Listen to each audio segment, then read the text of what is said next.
Apollo, the Apollo moon landings, fact or fiction? The anomalies, the inconsistencies, and the unexplained details. And I could go on forever about it because there are so many of them, but we'll cover the main ones. And there are some very interesting anomalies and inconsistencies that have only recently come to light. We'll cover those. So just so we know where we are, when we are, we're 9 days after the alleged landing on the moon of Apollo 11. Celebrated around the world. Oh goodness me.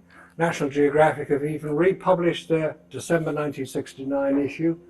Spaceflight magazine, this is the house magazine of the British Interplanetary Society, which I gave an interesting talk at, saying it never happened. God, that caused trouble. But I'm still a member, and I was asked by the president when I went to a recent talk, Marcus, you're not going to be asking any difficult questions, are you? That's what I do. No, I said, no, I don't ask difficult questions. I ask challenging questions. And one question I asked, I'll come to it when we reach it in the talk, produced some very interesting information. So a challenging question is always good. Right, this is where it ended. You've just seen the cover. That's the cover. I've had it, where's it gone? I've had it for years, that particular picture, and I was rather pleased that National Geographic have got their own reprint of the magazine out in Smiths right now. The Telegraph magazine have done a copy, Time magazine have done a copy. It goes on, and you've probably been subjected to it over the last couple of weeks, the insistence that man landed on the moon.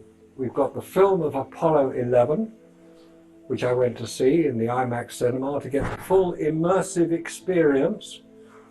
Oh God. You're immersed in loud music, quick editing, and propaganda. That's what you're watching. I went to see First Man, the story of Neil Armstrong, taken from the book of the same title, First Man.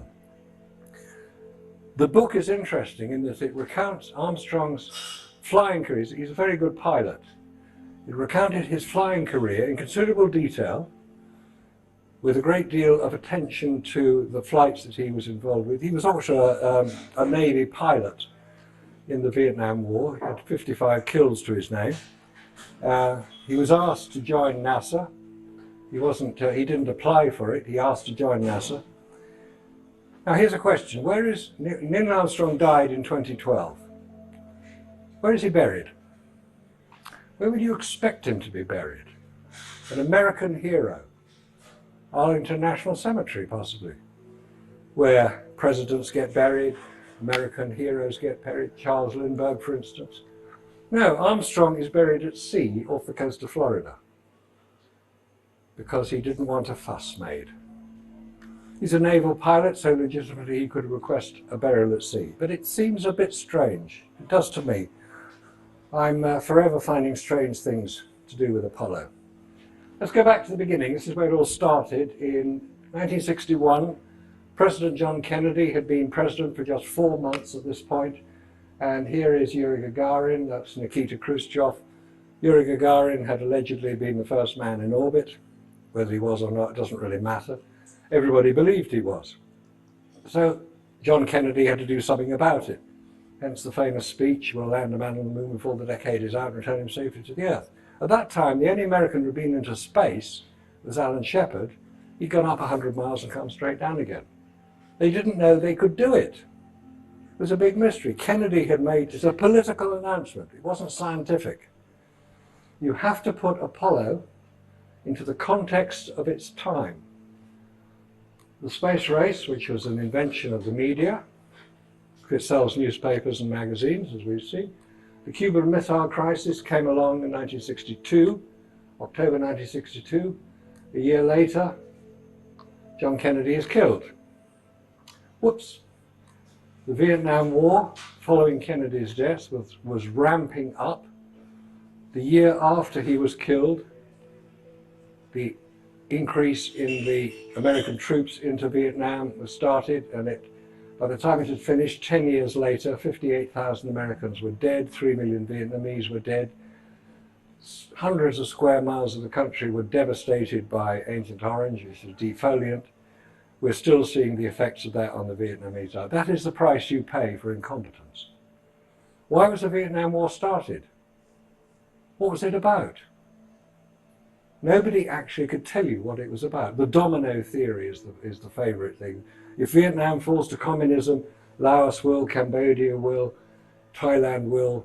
We can't afford that. So we have to get into Vietnam and wreck the place, and then it won't happen. Bit of trivia. The Vietnam War was allegedly started because of the Gulf of Tonkin incident in 1964. The Gulf of Tonkin incident. The Gulf of Tonkin is off the coast of Vietnam, where American naval forces were patrolling, and the reports were that a torpedo boat had attacked the American fleet. The commander of the American fleet was a gentleman by the name of Admiral George Morrison. You may know his son, Jim Morrison, lead singer of The Doors. If you start getting into the connection between the intelligence services and the music business, you'll find a particularly interesting correlation of many of these people. Anyway, that's a piece of trivia. So we had the student riots against the Vietnam War.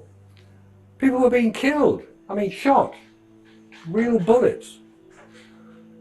Robert Kennedy assassinated, Martin Luther King assassinated. The place was falling apart. It needed a distraction, so let's go to the moon. That'll distract everybody. And so you're going to have a space program now. Mercury, 1 man in space. Gemini, 2 men in space. Apollo, 3 men in space. Skylab, about 4 or 5. Shuttle, about 7. ISS, well, that's still there now. The Orion craft, we'll come to that later. Now, how many people here have heard of and know where the X-37B goes? It's a shuttle. It's a small version of the shuttle. It's unmanned. Its last mission was 712 days in space. Where did it go? Nobody knows. Who pays for it? Nobody knows. Its previous mission was 515 days. It could get to Mars and back in that time. I don't know if it does or not, because nobody knows where it goes. So let's not have any more stories about you can't keep secrets. There's the X-37B. It's unmanned. I don't even know it's got any cameras on board. And if you're going to go to the moon, you need a good piece of kit. This is the kit. This is the Apollo craft. This is the lander in 2 sections. Lower section with a big rocket there to slow it down. This is where the astronauts were, and this is the service module which contained all the bits and stuff that they needed. There's the Saturn V rocket. It's called a Saturn V, by the way, because it has 5 engines. Simple. Now, on the Gemini mission, here we have the Gemini craft. They all landed in the Atlantic. But what's this? Now, some people can tell that this is an aerial of some sort. You can see it's just landed. These are the astronauts. They're the 2 frogmen helping them out. But when they swam to the craft, they weren't carrying that. It wouldn't have been on the craft as it came back through the atmosphere. It would have burnt off. I don't know what it is, but it's a mystery. Oh, by the way, everything I say can be debunked, according to online websites, because I don't know enough to be able to explain it properly. So it's all been debunked, so rubbish. I'll tell you what's been debunked, because we've got to start with the camera now. If you're going to go to the moon, you want to take some nice pictures. This is the camera that was chosen to take it, and it's a very appropriate camera to choose. The Hasselblad 500 EL, made by Victor Hasselblad of Sweden. It had an electric motor drive at the bottom here to advance the film. It carried 150 exposure film in the detachable magazine, and it had a big lens on the front. And you see where it was mounted on the front of the spacesuits. That's Alan Shepard, that's Neil Armstrong, and that's the camera you can go into a shop today and buy. They haven't changed the design very much. The shutter button is on the front of the camera. Guess what? You can't see it from inside your spacesuit. The exposure indicator, have you taken a picture? Because in space, nobody can hear you scream, therefore you can't hear any sound, therefore you don't know if you press the button. And even if you had pressed the button, it won't make a sound because they've taken the mirror out. So there's no viewfinder. Not a problem. Astronauts with the right stuff can take photographs without viewfinders. They can press shutter buttons with armoured gauntlets, which they can't see. The dial here tells you it's about 1 centimetre in diameter, which you can't see from inside a spacesuit either. So with all those limitations of use, as I say, the only automatic feature is the electric drive, and these are the batteries that drove the motor and advanced the film. Not one failure. Not one failure. I've been filmed for a few programs, and they had one of the cameras. Hasselblad UK have a replica. This is what it looks like from on top. There's the exposure meter. It's a little diagram. So if you've got the sun behind you, you set the shutter speed at 250th, and you set the aperture at 8, 5.6 or whatever. That's what you have to set. That's the aperture and shutter speed ring. And you've got to focus it by hand as well. It's not an automatic camera, and it's a film camera. Remember film? Here's a piece of film. That's a photographic film. That's what they used. A bit bigger than that, but that's photographic film. So don't think it's a digital camera. It's not a digital camera. It is a photographic film camera. And there's some important points about that, which we'll come to in just a minute. If you're going to go to the moon, you've got to practice a bit, so you've got to set up your simulation exercises. There's a model of the moon. It's about 20 foot in diameter. And these are some close-ups. That's the Sea of Tranquility. And that's a camera track. You put a camera at one end, move it towards the other. It looks like you're approaching the moon. That's then projected outside the simulator. This is how aircraft pilots are trained today. If you're going to train landing at Heathrow, you get films all around you showing what it's like to approach Heathrow. Yeah, they're films. They're very good ones. And they had big pieces of kit. This still exists. This is outside Langley in Virginia. Who else works in Langley in Virginia? Yeah, the clowns in America. Oh, bloody load of idiots. Sorry, I will not get political, sorry. That's still there. You can get 400 foot long, and it's 200 foot high, and it was to train the lander, and it was to remove 5/6 of its weight as if to simulate 1/6 gravity. Good idea. Right, here's the rocket. Saturn V rocket, big thing. Height of St. Paul's Cathedral, weighs 6 million pounds, and 7.5 million pounds of thrust. It's a big piece of kit, and it works so well because we saw it take off, didn't we? There it goes, clears the tower, takes off, and the next piece of information we get is when it lands, 8 days into case of Apollo 11, 8 days later. Splashdown. Between those two events, takeoff and landing, we have one source of information, NASA. There's no other independently verifiable information, even now, available. And I know people are going to start talking about photographs of the landers on the moon, but we'll come to that. If NASA stands for never a straight answer, or no astronaut sent anywhere, I tend not to believe what they tell me unless I can confirm it and check it out and verify it. And this is what I've been trying to do for the last 25 years. Check it out and verify that what they have told us. They built the Saturn V rockets, and to survive the heat, radiation and vacuum, spacesuits and spacecraft are needed. We're very delicate little creatures, us humans. We don't like vacuums. We don't like space. We have to be protected. And if we're going to come back, we need a heat shield. We'll come to why that's very important later. Now, in space, above about 75 miles, space is a vacuum. There's very little there. It's not a total vacuum because bits of the atmosphere float off. A few molecules float. But when you get to the moon, very little exists there. So on the moon, it's a total vacuum. Now vacuum, most people understand pounds per square inch. Atmospheric pressure, this stuff here, 14.8 pounds per square inch of atmospheric pressure is pressing in us all the time. On the moon, it's minus The actual figure is measured in what's called torr, T-O-R-R, named after an Italian scientist who devised the system. Because it is such a small amount of pressure, the torr level, atmospheric pressure is 760 torr. Just think of it as a unit of measure, torr. At sea level, it would be zero. Sorry, not at 0 pound per square inch, it would be 0 torr. On the moon, it's 10 to the minus 7. That's 0.000001. Very little. Now, what happens to photographic film, this stuff, when it experiences that level of vacuum? It disintegrates. Technically, it's called outgassing. The volatile elements of the film.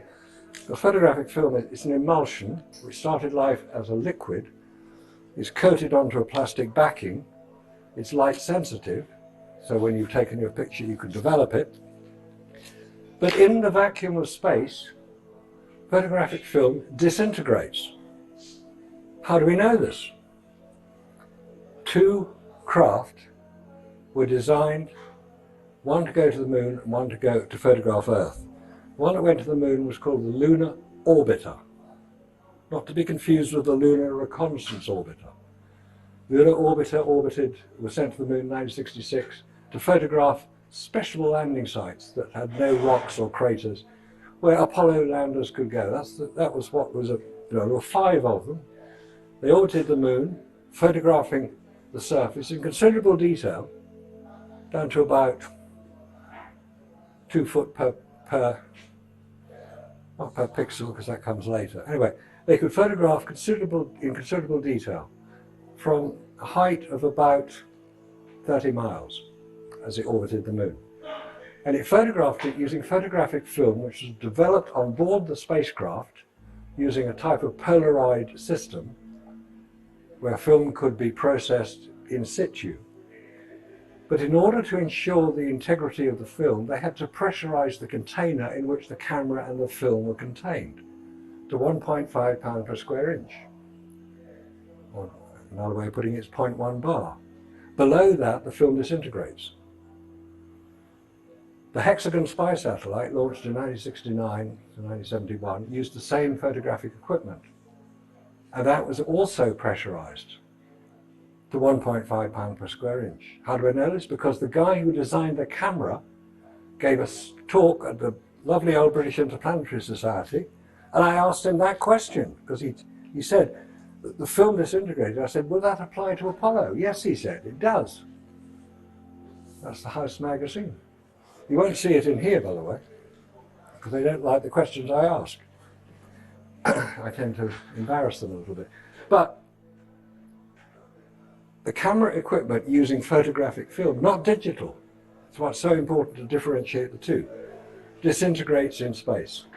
So were the Hasselblad cameras pressurized? No, they were not.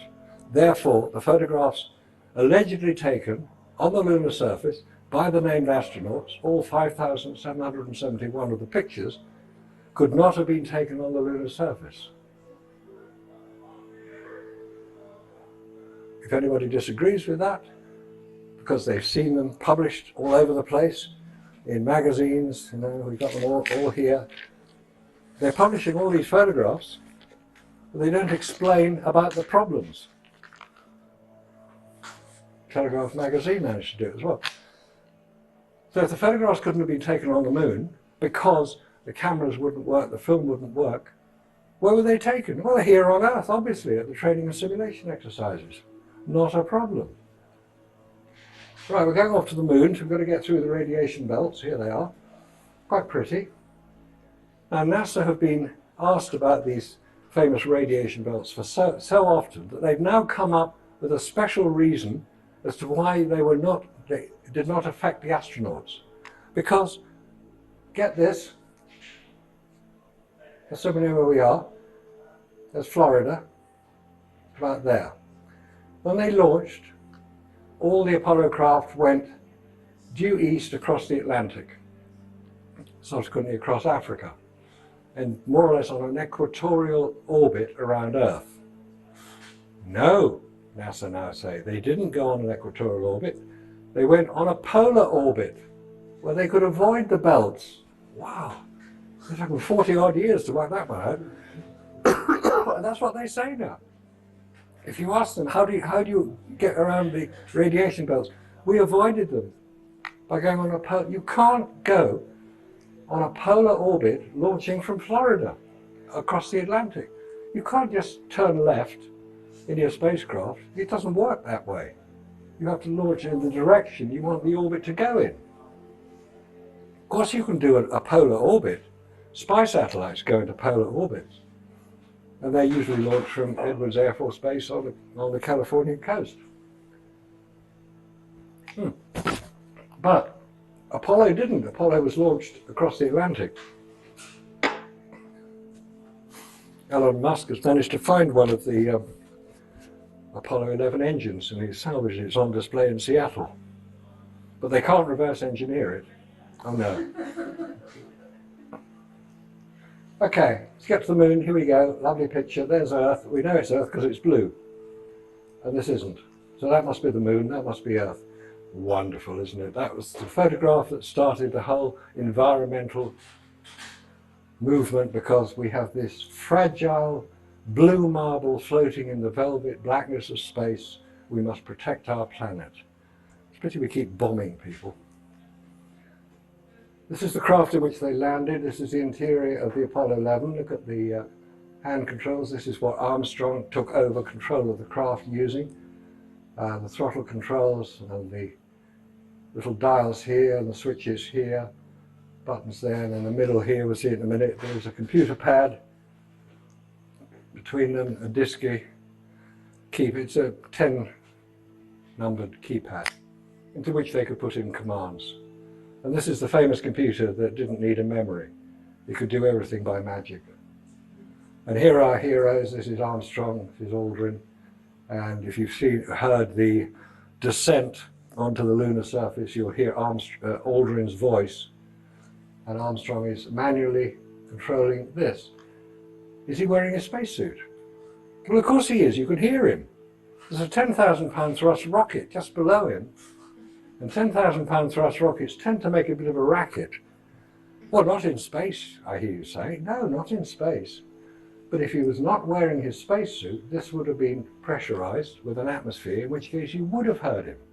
But you didn't hear him, so he was wearing a spacesuit and controlling a computer keyboard with heavy-duty gardening gloves when his life depended on it.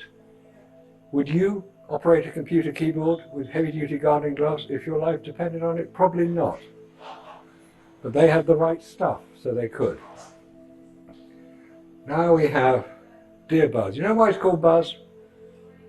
Because his sister, when he was young, couldn't pronounce the word brother. She called him Buzz. And it stuck, and that's why he's called Buzz Lightyear today. It's named after him. It's wonderful, isn't it? Right, he's getting out of the lander. They've just gone onto the moon. Notice where the sun is. The sun is the other side. That is the directly illuminated surface of the moon there. And here he is coming out, and Neil Armstrong, who's taking the pictures, got bored, decided to take a photograph of the rubbish bag and the engine, because obviously you have to see if it was damaged when they landed it. Quite what they'd have done if it had been damaged, nobody knows. It's not in the manual. But anyway, photograph the rubbish bag, and oh, the leg, yes, make sure that's not bent. And you'll notice that there's no dust at all anywhere in it. Oh, he's coming down a bit more. This is a photograph taken here on Earth under controlled studio lighting conditions.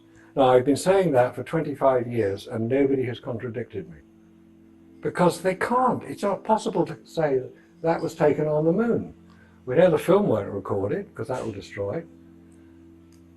This is in shadow. You can see the directly illuminated stuff. We'll go on one more, and that will show where the shadows of the lander are. So this is directly illuminated surface by the sun, I presume.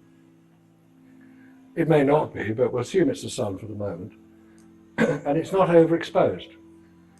He is in total darkness here. but he's lit up like a Christmas tree. Where's all that light coming from? We'll just go back. No, sorry, go back. Go to this one. Okay. Notice his right foot is not on the rung, so his body is moving relative to the camera. His left foot is stuck out at a ridiculously stupid angle. If you've ever been mountaineering or rock climbing, there's one thing you're always told: 3 points of contact at all times. 2 hands, 1 leg, 2 legs, 1 hand. Because if you don't have 3 points of contact and you fall, you won't have enough to save you. So 3 points of contact. He's got 2. His foot is not on the rung. He can't see from inside his spacesuit where the rung is. He's got his left foot out here, so if his right foot didn't hit the rung, what's he going to do? He's going to fall from about 10 foot high. If he's on the moon, he's dead. But he's not on the moon. He's done it 100 times in the simulation exercise. And he's now fooling around as if to say, look, I can muck around up here as good as the next guy. We don't actually know if it's Buzz Aldrin. It may be. It could be some actor somewhere. But look how this is not overexposed. This is in shadow, but it's lit up. Oh, it's Earthshine. Where's the Earth? It's more or less directly overhead at this point, assuming they're on the moon. Oh, it's the special reflective property of the lunar surface. This is composed of all these little beads of glass that are created by the impact of meteors on the lunar surface. It's a wonderful story. It's complete nonsense because the lunar surface has the reflectivity of tarmac, that stuff out there. 8% of the light hitting it is reflected. So 8% of the light here is sufficient to be recorded on Kodak Ektachrome film, which is the film that was being used, and not overexpose the directly illuminated surface. If you've ever used a film camera, you'll know you have to get the exposure right, or you wreck the film. But on Apollo, they got the right stuff, and they don't wreck anything. He's standing in the pad, sorry, he's standing in the pad here, and there are highlights of light on his boots. Oh, they just got them out of the wrapper, so it's very shiny surface. These are the sort of ridiculous excuses that NASA come up with. No, there's lights. There's a light source illuminating him. Probably a flash gun. That's why you don't see him moving. In a studio here on Earth. Those are the 8 pictures we just looked at, in sequence. They were taken, they're consecutive pictures. They were taken over a period of 3 minutes. Now, it's not difficult to take 3 minutes, to take 8 pictures in 3 minutes. That's not what I'm saying. But if you haven't got a viewfinder and you have to focus and adjust your shutter and your aperture and focus pictures, because these are 3 different scenes. There, another different scene there. This is a completely different scene where you have to adjust the shutter for directly illuminated surface, and then back here you have to adjust it again. You've got no viewfinder. You've got heavy-duty gardening gloves, and you've got to do it all with your hand and press the shutter that you can't see. And we're asked to believe that this is taken by the named astronauts on the lunar surface. That's the sequence there, 1, 2, 3, 4, 5, 6, 7, 8. We'll come to the, that's what you can go onto any, there's 4 websites where they have all these pictures showing in sequence. I happen to use the Lunar and Planetary Institute website because I just prefer the way they put it up. But there are many others, each numbered individually. Apollo Simulation, Apollo Saturn 11, Magazine 40, and then the picture number. I don't know if it is Apollo Simulation or Apollo Saturn. Here's another ridiculous photograph. How do you take this picture? You've got the camera mounted on your chest. How far do you have to lean forward so that you can get the footprint or your boot in shot and in focus, and you haven't got a viewfinder? No, it's professionally taken. If you look at it in detail, we can't see it on these images, but the focusing is absolutely spot on. No viewfinder. Oh, here we go. They had a Dyson on board, obviously, because they hoovered the pads and got all the stuff that was from the moon off the bits that arrived from Earth. There's no dust here. There should be. The explanation, of course, the debunking of that statement is that because it's a vacuum on the moon, the rocket exhaust would blow straight away. It wouldn't disturb the dust. Of course, it disturbed the dust, and it wouldn't settle anywhere. This is the only photograph of Neil Armstrong on the lunar surface. Have you seen another one? It's the only one. It's part of a panoramic series taken by Buzz Aldrin. It's his back view. It's as if he was ashamed to be photographed in this ridiculous situation that he found himself. Have a look at the US flag here in relation to the horizon. Now look at the US flag here in relation to the horizon. It's a completely different position. That is taken from quite a high camera position. The next one is taken from a relatively low camera position, probably chest height. But they're only supposed to use the cameras on their chest. Notice this is Buzz Aldrin, didn't have a camera. There's an interesting little thing here. Have a look at the one-legged astronaut. 1 foot, one footprint. There's none in front of it, there's none behind it. Is he hopping? What's he doing? I don't know. We weren't told there was a one-legged astronaut on the lunar surface. Here are 2 astronauts on the lunar surface at the same time. That's okay, it's taken from a film. The data acquisition camera it's called. It was a movie camera that was set to film at 1 frame per second the whole time they were on the lunar surface. So you've got 2 astronauts of the same height on the lunar surface, flat surface. Why is one shadow 50% longer than the other? I don't know. It's an anomaly. It shouldn't be that way. So, US flag, fair enough. The US have got there. They plant their flag. Once they planted the flag, which had happened early on in the mission, they did not touch it again. They didn't go anywhere near it. They saluted it. Fair enough. And you can see that it's fairly clearly stated here that it's facing more or less directly into the sun, assuming it's the sun, because the shadow is relatively narrow. So what's it doing here? At right angles. Nobody touched it. There's no wind on the moon, as we keep being told. And this is from the film, the data acquisition camera. And when you start looking in detail at that, you look at the date at the top of that technical chart taken from that film. That wasn't the day they were landing on the moon. That's a week before. What's going on? The photographer is a chap called Guines. He did work for NASA.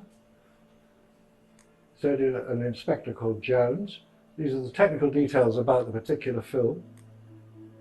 They're so sloppy at NASA that when they posted this onto YouTube, and film from all missions are on YouTube, they forgot to take the date off when they did the simulation.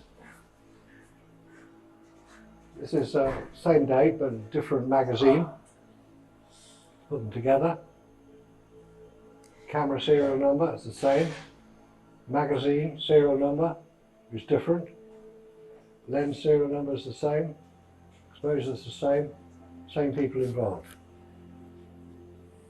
They thought we wouldn't notice. Like they never thought she could lose in relation to Hillary Clinton. Again, camera different, weird height here. You're looking down on the astronaut. You've got some pretty strange stuff going on here. We're told it's lens flare. Hasselblad lenses don't flare like that. There is a lens flare here, and it's a hexagonal shape which reflects the lens shape in a Hasselblad camera. Famous photograph, man on the moon. This is the photograph. When I started looking at this is all I could find. I had to go and get a set of postcards at an astronomy show in London. This was one of the ones I got. It's been altered, because that is the original. You'll notice that there is very little black at the top. So to make a pretty picture, you add a bit of black at the top. That's the one I just shown you. It balances it better. It's a better PR image. But it's not the actual photograph that they took. That's the actual photograph they took. There are also other details here. Where's all this light coming from? Illuminating the shadow side of his spacesuit, which should be virtually black. On the moon there is no atmosphere, there are no clouds, so it would be very bright or very dark. But it's not. It's beautifully illuminated. It's a great image. And here's yet another ridiculous photograph taken on Apollo 11. We don't know which astronaut took it, but there's the lander. There's Earth. We know Earth is at least 60 degrees above the horizon. Oh, it's quite high up. So how did they take it? How did they take that picture? By leaning over so far backwards, they'd fall over. It's ridiculous, and we're expected to believe this. It's when you start looking at these anomalies, these details, the unexplained details, because NASA will not address these. They'll say, oh, there are no stars in the photographs because the cameras couldn't record them. Of course they couldn't. I've never ever said there should be stars in them. Oh, the flags are not moving, they're not waving, there's no wind on them. Of course there's no wind on the moon. NASA aren't that stupid. But that's what they continually come up with, and it's all been debunked.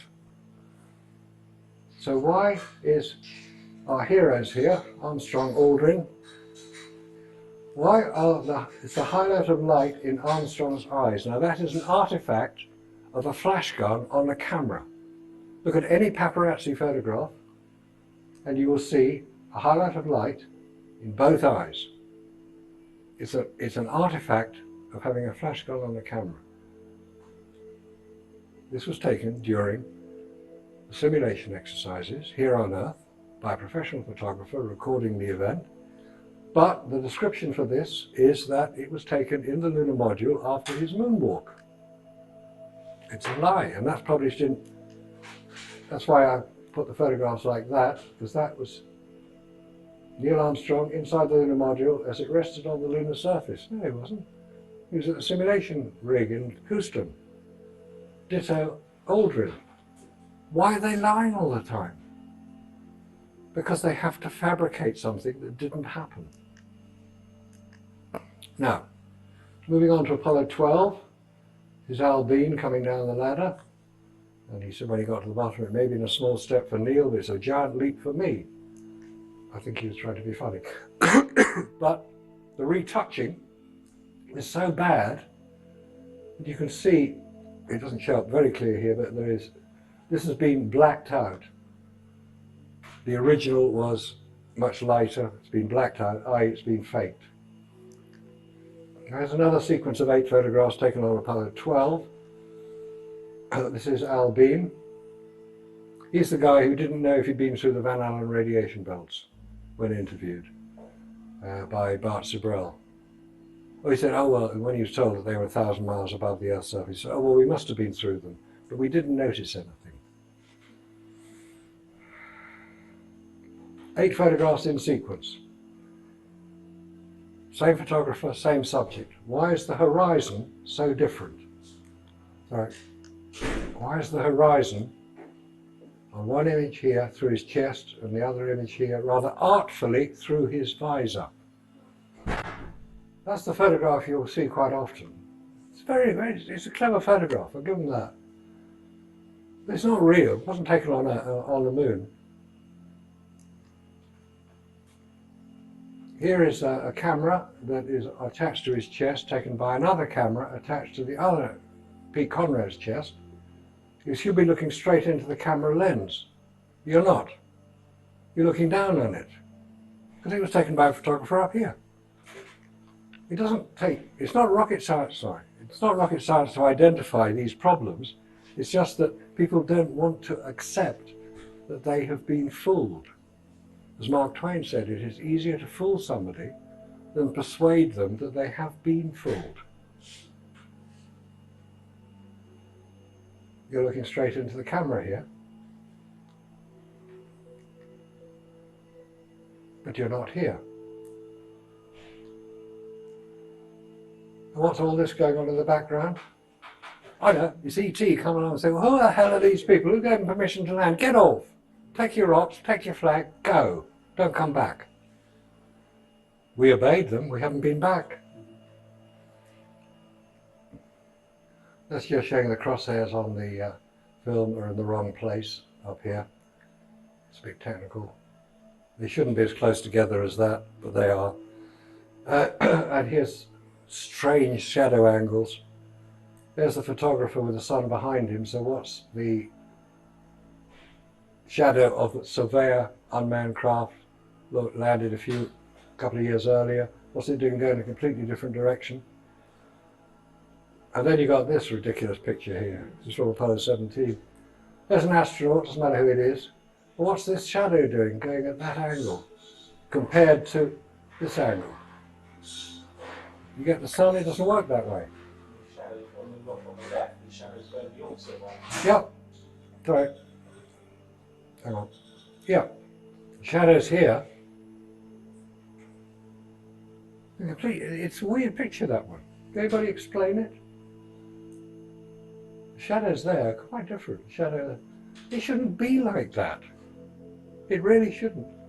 If you go out on a sunny day, stand with your back to the sun, stick a rock on that side, a rock on that side, the shadows will converge. I'll give them that, they will converge. Shadows do. It's to do with the perspective of the lens of a single viewpoint camera.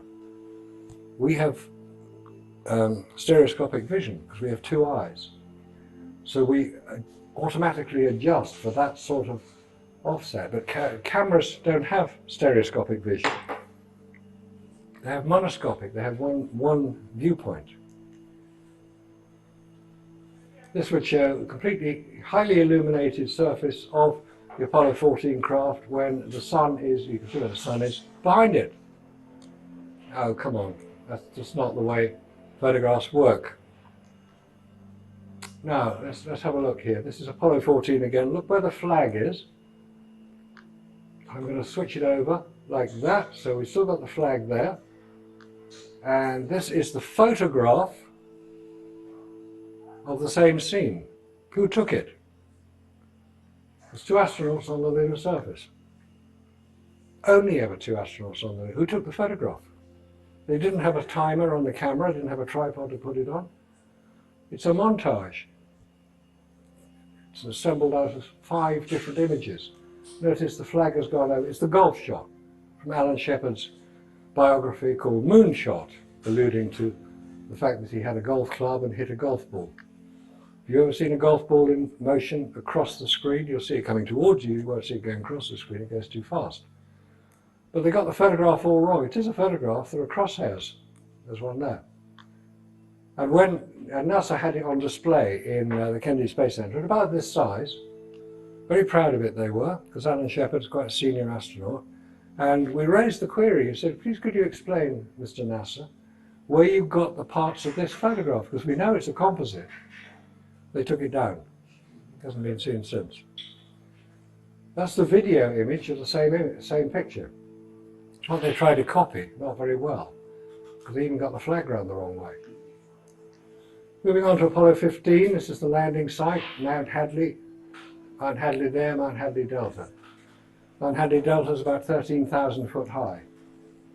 There it is, 13,000 foot high. Does it look it? No, of course it doesn't. An equivalent here on Earth would be Mount Everest and Everest Base Camp. The difference in height between Everest Base Camp and Everest is about 10,000 feet. It's about 7 miles away. It's the same type of distance away as Mount Hadley Delta was on the Moon. That's what you expect to see. You see detail in everything, but not on the Moon. It's a little hill. It's not 13,000 foot high. And it's a very nice picture. In professional terms, it's called a pack shot. It's an advertising pack shot, where your eye goes to the astronaut, is led through the scene, they overlap, it's led through the scene at the other side, so you can read the picture. You see the flag, oh yeah, lander, oh yeah, a rover, oh yes. You don't need a caption, it's a very good picture. But it wasn't a one-off snap by Dave Scott. So, these are consecutive images. I've double-checked those numbers. They're consecutive images. This is Dave Scott, photographed by Jim Irwin. Where's his camera? This is Jim Irwin, photographed by Dave Scott. There's only one camera between them, and they didn't hand it to each other. There's no record of them handing it to each other. Anyway, it might even fall off and it would get dust all over it. And they're in virtually the same position. It's a big mystery, that one. Where's the flag? Flag was always one of the first things to be put on the lunar surface. There it is, there's the flag. So where is it here? Gone. Memo to set dresser, remember flag.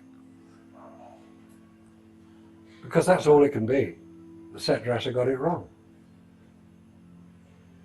There's a bit technical detail here. It's to do with where the lunar rover, the bloody lunar rover. That's a model, by the way. It's not a real thing. It's not £6 million worth of car made by Boeing and General Motors, which is what we're told. These are models, as is that. Start looking at the perspective of it, you'll see that the perspective is very slightly different from what you'd expect to see if this was a real size object.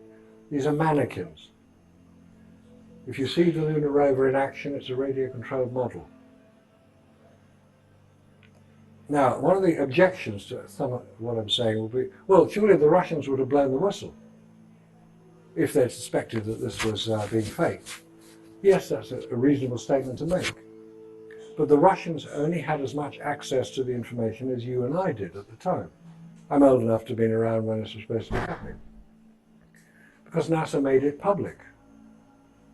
They were going to show live television from the moon. Live television from the moon? Are you insane? How do you do that? What power of transmission is required to transmit a television picture 240,000 miles through the Earth's atmosphere? What power is required? The amount of power they had available was 3 kilowatts. That's it. Total was 4 kilowatts, but they had to run the rest of the spacecraft on the rest of it. So 4 kilowatts was total power available on the lunar lander. But they transmitted a live television picture from the moon. No, they didn't. They wouldn't have had enough power. Anyway, there's the lunar rover. This is a reasonable facsimile of the lunar surface. There is a film made, it's called Smoke and Mirrors. It's 2 hours 44 minutes, and it recounts how the whole Apollo photographic record was created by probably the man who did it.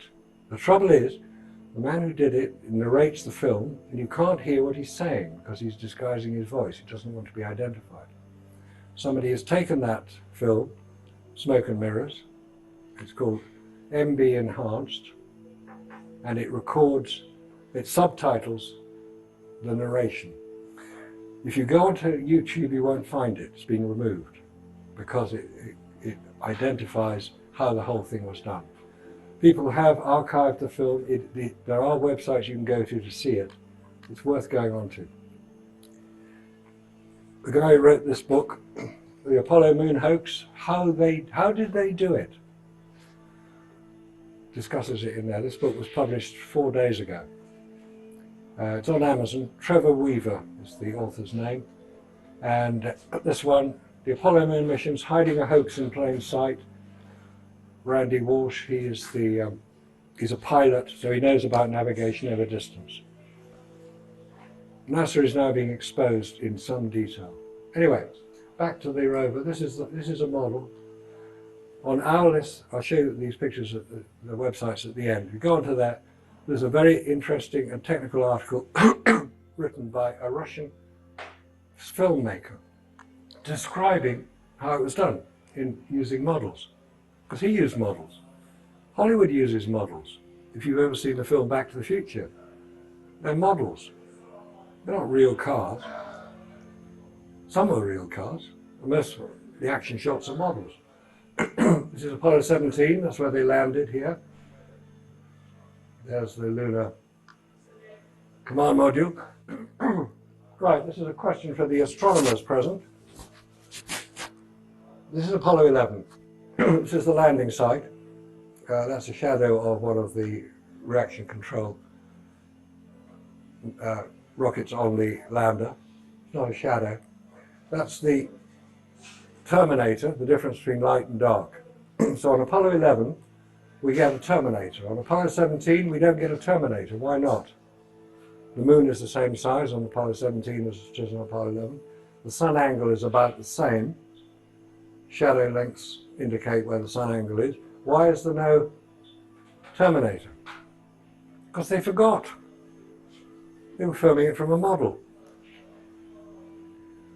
And here's a double exposure. Right, here's Harrison Smith on Apollo 17. This is the Apollo 17 flag. And there's Earth. So they must be on the moon. Right, you've got no viewfinder on your camera. You've got a shutter button you can't see from inside your spacesuit. How do you line up your mate, your flag, and get it pointing straight at Earth? Once. The second image here is to show that it's actually a double image. Not a double exposure, that's a different thing altogether, it's a double image. A double exposure would be to take the same photograph twice with different parts of it. A double image is when you put in an additional image to the photograph, in other words, the Earth. I can't show it on here, but that Earth is actually inserted into the image. In that photograph is the Apollo 17 lunar lander. Where is it? There's the rover. It is there. Before we find it, let's just have a look at what happens when you enhance the image. You start to get some pretty weird stuff going on in the background. Stanley Kubrick did not direct anything to do with Apollo, despite many people claiming that he did. He didn't have the time. He was finishing off his masterpiece, 2001: A Space Odyssey. But an interesting side is that Stanley Kubrick's next film but one, Eyes Wide Shut, because he had so much control over filming, he could dictate when the premiere of any of his films was to be held. He dictated in his contract that the premiere of Eyes Wide Shut would be held on the 16th of July 1999, the 30th anniversary of the launch of Apollo 11. It's as if he's playing with us, because I think the person who had more to do with the creation of Apollo was Stanley Kubrick's special effects director, Douglas Trumbull, who's actually still alive, or maybe also including John Dykstra, who did the special effects on Star Wars. Anyway, let's find the Apollo lander. Here it is, the same picture, slightly different image. So where is the Apollo 17 lunar lander? It's about 3 or 4 miles away from the camera position. It's there. You need to enlarge it considerably to see that it actually is the lunar lander. So if it's that far away, which it would be, I mean that's what a photograph taken of an object 4 miles away would look like. What on earth is it doing over here? What's it doing here? Features A, and A are the same in each image. D is the same in each image. This middle one is the one we just looked at. These are other images showing the same feature, Perspective doesn't work that way. Why is that object the size and the lunar lander in that one is much bigger? Over here you've got to really enlarge it, because they got the scale wrong on the models, like they did here. There's the lunar lander. What's it doing over here? It didn't move once it had landed, we're told. Those are the same features, B, D, and E. In a crater. It wasn't on wheels, this lander. It landed, bang, that's where it was. Looking at the same lander, here it is over here. There's the lander. It's not there. It should be over here, but it's not. It's gone. And we have the magic rover. Here we go. No wheel prints. Lots of footprints, no wheel prints. How did he get there? Well, if it's a model, which it is, it wouldn't necessarily make any wheel prints. It would be quite light. But you can make boot prints quite easily. And here we have the fender repair. Okay, here we are. There's my roll of duct tape, gaffer tape, call it what you like. That's what they repaired the lunar rover mudguard with an old map. They'd obviously landed where they were supposed to land, so they used the gaffer tape. There's one problem with that. NASA now state that gaffer tape, duct tape, does not work in space. And the reason it doesn't work is very simple. It's got an adhesive. That's what it's about. Gaffer tape is an adhesive. It sticks to things. Adhesive is a liquid. In the vacuum of space, I can't get it all done. In the vacuum of space, the liquid would disappear. So that wouldn't work, it would fall off. So yet another ridiculous idea from NASA. The rover tracks, they seem to change.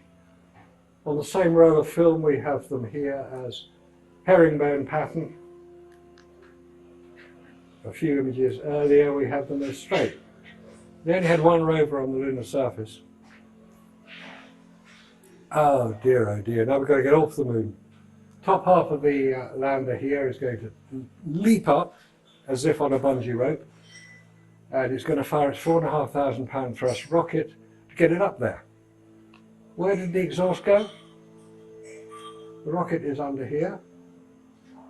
That is not a hole.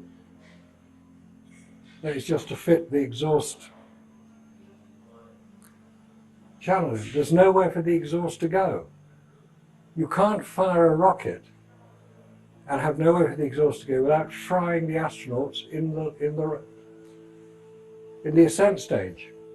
And anyway, it should show up in space. That's what the space shuttle looks like. And that uses the same fuel as was used in the ascent stage of the lunar module. Sorry, NASA, you got it completely wrong. You can't even get your facts correct on the descent stage. Right, let's get back to Earth. This is probably going to be the only picture you'll see of Earth. You can always tell it's got a little triangle of cloud over the Sudan. There's Saudi Arabia, it's North Africa, Madagascar down here, Antarctica down here. The bit that's melting, by the way. Back then it was not melting, it still isn't melting. Anyway, most of the other pictures you'll see are composites, they're CGI. NASA admit to this. They have a special department that creates new images of the Earth, because their satellites don't go far enough out to get one image. This is the only one I've ever found which is a photograph of the whole Earth. I don't know how they got it. If you're coming back from the moon, the command module re-enters Earth's atmosphere at 25,000 miles an hour. Is 25,000 miles an hour fast? Yes, it's very fast indeed. But spacecraft don't have brakes. So it's got to slow down by using the frictional load from the atmosphere on a heat shield, which is made of ablative material, which basically means that it destroys itself. We'll come back to that in just a minute because there's an interesting comparison. That is the speed a spacecraft re-enters from lunar orbit. It's much faster than the shuttle would enter from the space station. So what are the objections to all this? The Russians would have blown the whistle. We've covered that. The rocks. Oh dear, the rocks. You've all seen the rock, haven't you? I haven't got it. Somebody's got it. Oh yeah, here, moon rock. Here we go, moon rock. It's rolled like that one there. It's not that one there. Could be one of these. Anyway, piece of moon rock. How do you know it's a piece of moon rock? Because I say so. You can go to the Science Museum and see a piece of moon rock. How do you know it's a piece of moon rock? It says so. Moon rock. They wouldn't lie, would they? What you're looking at in the Science Museum is not this, something like this. That's what I call a piece of moon rock. What you see in the Science Museum, and you to any other museum that has a piece of alleged moon rock, is you see a few grains of dust encapsulated in plastic. You don't see a piece of moon rock. You don't see this sort of thing. Because NASA has still got them all. And they sent them out to all these laboratories and universities around the world. And guess what? There is no difference between the rocks that have been examined here and equivalent rocks found on Earth. No difference at all. Isotope ratio is the same. It's extraordinary. And they claim it came from the moon. Then it's the reflectors that obviously they took them to the moon on Apollo 11, 12 and 15, I think it was. And there were 3 of them. What's called retroreflectors, similar to road signs. You know, if you're going along at night, your headlights hit a road sign, it's quite bright because it's got retroreflectors, i.e. it reflects the light back to where it came from. This is about 18 inches square, half a square metre. And it was placed on the lunar surface, you see, lunar surface, placed on the lunar surface. You can fire a laser at it. And you can measure how far away the moon is, apparently. It's got quite a powerful laser. It's perfectly possible to fire a laser at the moon. But when you fire a laser at the moon, most people would assume, reasonably enough, that the laser beam is parallel the whole way to the moon. No, it's not. It diverges very slightly. So by the time a laser beam 1 centimetre diameter from Earth reaches the moon, it's about 2 kilometres in diameter. So what diameter will it be when it gets back to Earth? 20 kilometres. So you're not going to be able to get much light in that. And it really doesn't matter about reflectors on the moon, because 7 years before Apollo, the Massachusetts Institute of Technology were doing exactly that, firing lasers at the moon with no mirrors. The Crimea Astrophysical Laboratory in Russia were doing exactly the same thing the following year, getting a signal back, get a big enough dish, you can receive it. You don't need a mirror on the moon. How do they know where it was? They don't. And if you fired a laser at that thing, what amount of the light, assuming it's 2 kilometres in diameter, how much light would that actually reflect? Well, you can do the maths. You do pi r squared is the formula for the area of a circle, 2 kilometres. It's about 30 million square metres. And that's about 1/6 of. So it's such a small amount of light that it wouldn't be detectable as a separate amount of light. Despite the Mythbusters' false images, if you've seen the Mythbusters show where they're trying to deconstruct all this, they fake it themselves. They wear white coats to make the photographs look better. So this is the other reason that the Russians didn't blow the whistle. They didn't need to. They weren't really concerned with somebody capering around on the lunar surface. They knew it wasn't possible. That's why they didn't launch any Russians. They couldn't get them through the radiation. Red gas. If you're in Europe today, you will use Russian natural gas to heat your factories, your homes. Like 30% of European natural gas comes from Russia. Huge fields in Siberia. When was the first contract for the supply of Russian natural gas into Western Europe signed? September 1968, between West Germany, as it was then, Austria and Italy. It's called gas for pipes, that was the deal.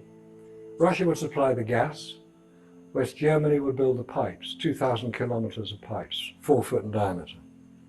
They had the infrastructure to do it. So Russia weren't going to make a fuss about it. They couldn't care less, to be honest.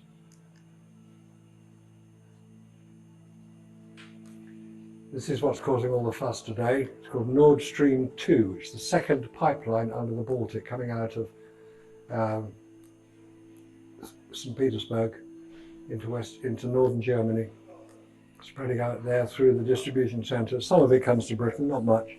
We get most of ours from Norway. But it's caused a lot of problems. One of the things that President Trump said, well, why are we protecting Germany when they're getting all their gas from Russia? Oh, and pay us the money. It's the art of the deal. Okay, moon rock. I love this one.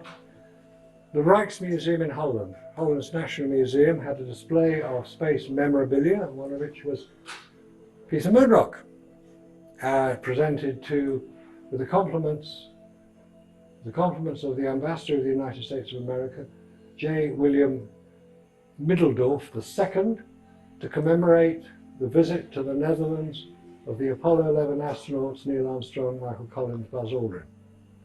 So that's pretty legitimate, isn't it? It sort of tells you what you're looking at. You're looking at a piece of moon rock from the United States to commemorate the visit of the Apollo 11 astronauts. The trouble is, it's rather fake.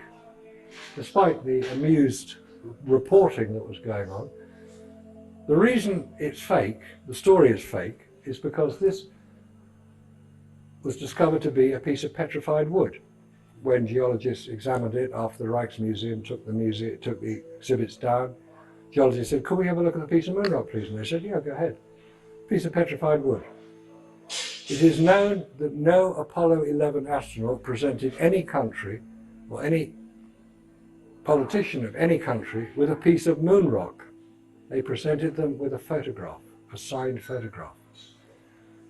This was discovered in the late Prime Minister of Holland's effects when he died. The card is separate from it. The family, bless them, decided it would be better off on display in the National Museum. They presented the card and the rock to the Rijksmuseum, who made the not altogether reasonable assumption that the two went together without any investigation. But it's now demonstrated that this was not referring to that rock. But it makes a wonderful story, and NASA have no explanation as to why. But NASA have explanations as to what this is.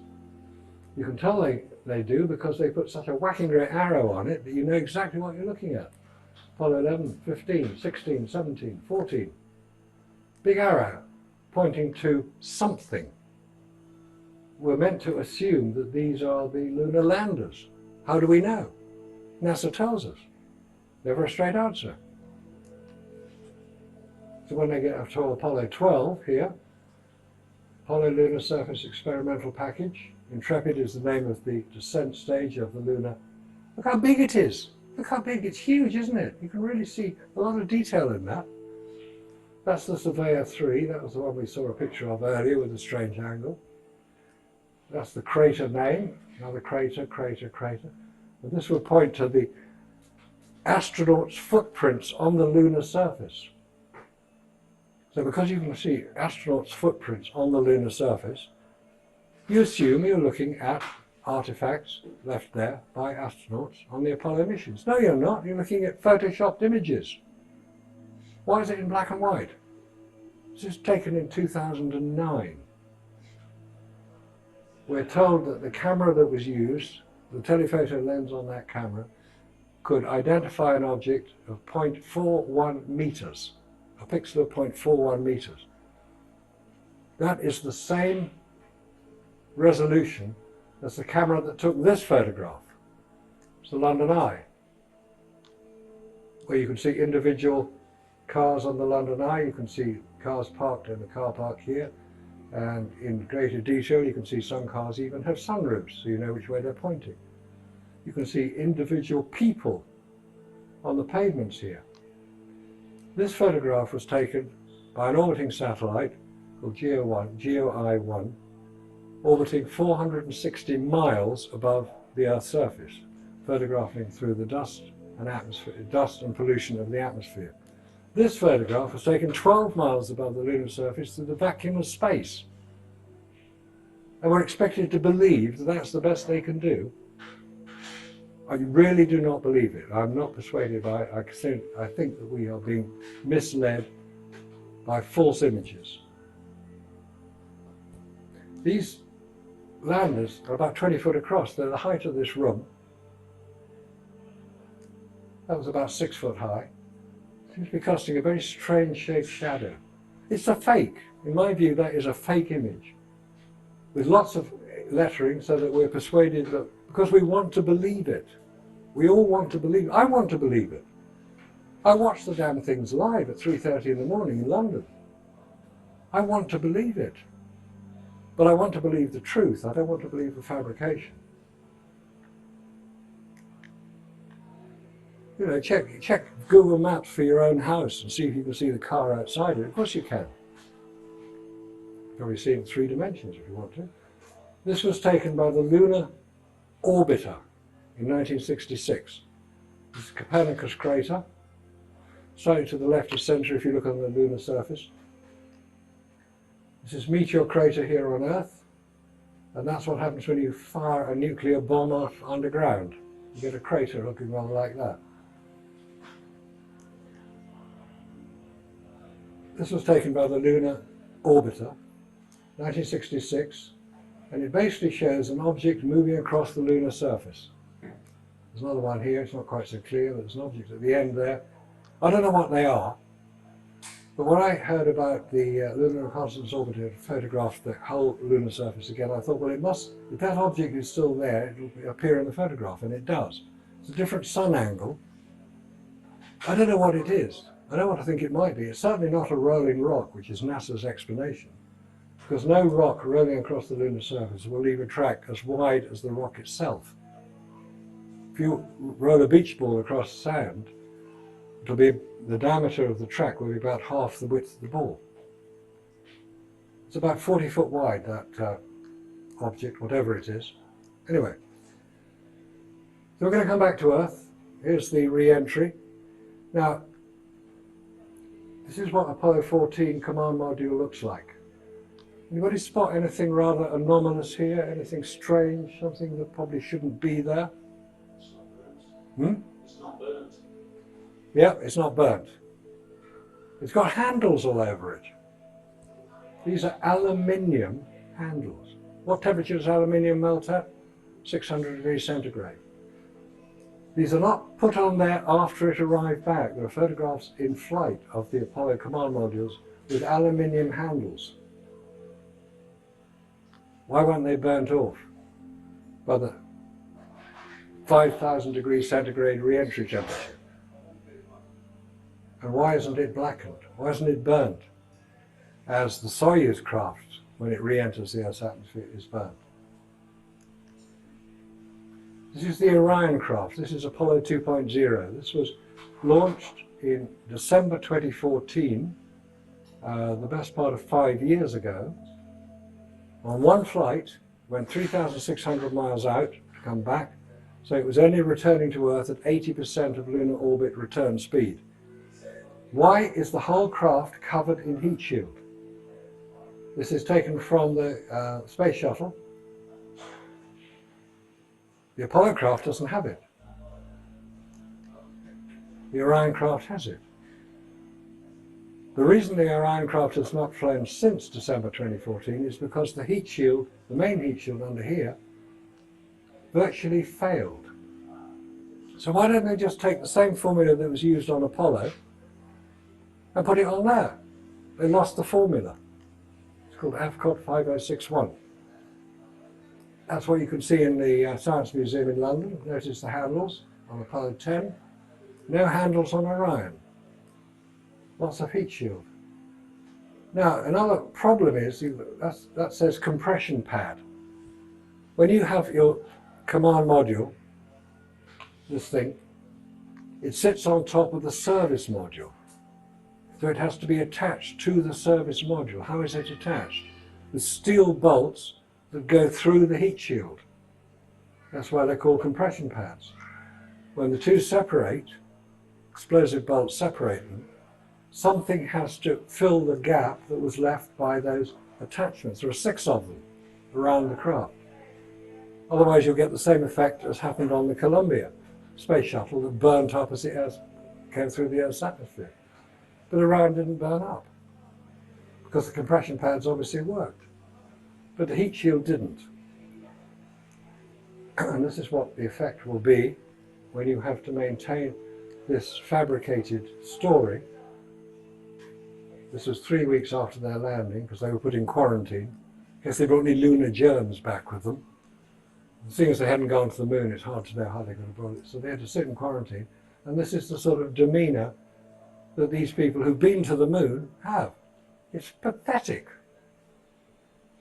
I could feel sorry for them, but I won't, because they fabricated a story and maintained it. They deserve everything that's coming to them. So what's been learned from Apollo? Orbiting the moon with unmanned satellites, straightforward. Landing astronauts on the moon and returning them safely to the Earth, that's the hard part. It's the human aspect of it. What was it all about? Well, just to occupy the high ground, low Earth orbit. That's what President Johnson said that the space program was all about. So I'm basically with astronaut 4 on this one, because that's who I think had a great deal to do with it. You recognise who he is, won't you? Mickey Mouse. Walt Disney. That's where it all came from. That's the website to go to read a lot about this. Or this one, Moonfaker, that's Jarrah White's website in Australia. He does a lot of filming, short films about it. He's prepared to take on all comers to argue the case for the faking of Apollo. But we do have to acknowledge NASA for putting the whole Apollo record online. They didn't know what they were letting themselves in for when they did it, but I thank them anyway.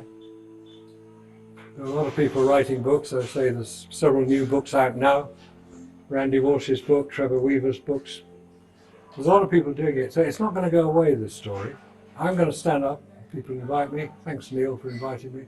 I'll stand up and say, it's fake. We've been fooled. Let's not be fooled in future.